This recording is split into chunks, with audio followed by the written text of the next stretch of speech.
আসসালামু আলাইকুম। তো বন্ধুরা, আমরা 90% লোক ফেসবুক ব্যবহার করে থাকি। তো আমাদের ফেসবুকটি যখন ব্রাউজিং করি, তো দেখেন আমাদের ফেসবুকের ব্যাকগ্রাউন্ডটা হোয়াইট কালার। তো রাত্রে যখন আমরা ব্রাউজ করি, এই হোয়াইট কালারটা আমাদের প্রচুর পরিমাণ চোখে লাগে। তো আমরা চাইতেছি যে আমাদের স্ক্রিনটা জানি ব্ল্যাক থাকে ফেসবুকে। তো দেখেন আমার কোলে ফোনের সেটিংসে ব্ল্যাক আছে। বাট আমার ফেসবুক অ্যাকাউন্টে কোনো ব্লক নাই। তো আমরা এই সেটিংটা কিভাবে করব? এই সেটিংটা করলে কি হবে? তো এই সেটিংটা করলে কি হবে? আপনার ফোনের চার্জ বেশি থাকবে, আপনার চোখে লাগবে না। তো কিভাবে করবেন এই সেটিংটা আজকে আপনাদেরকে দেখাবো।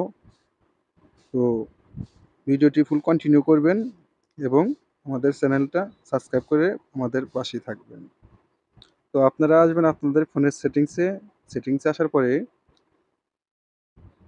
এই যে পেজ সেটিংসে আসবেন।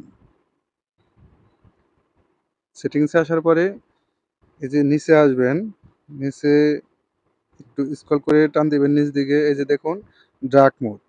তো আমরা জাস্ট এটা আমাদের অফ আছে, আমরা জাস্ট খালি এটা অন করে দেব। অন করে দিলেই বাস আমাদের ব্যাকগ্রাউন্ডটি সবসময় ব্ল্যাক থাকবে।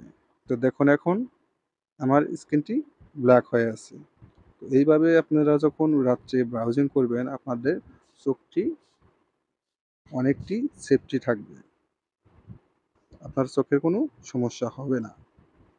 তো এইভাবে আপনারা আপনাদের স্ক্রিনটি ব্ল্যাক করে রাখবেন। আশা করি আজকের ভিডিও থেকে কিছু তথ্য জানতে পারলেন। ভিডিওটি ভালো লাগলে অবশ্যই চ্যানেলটি সাবস্ক্রাইব করে রাখবেন এবং ভিডিওটি শেয়ার দিয়ে রাখবেন আপনাদের টাইমলাইনে। দেখা হবে পরবর্তী যে কোনো ভিডিওতে। আল্লাহ হাফিজ।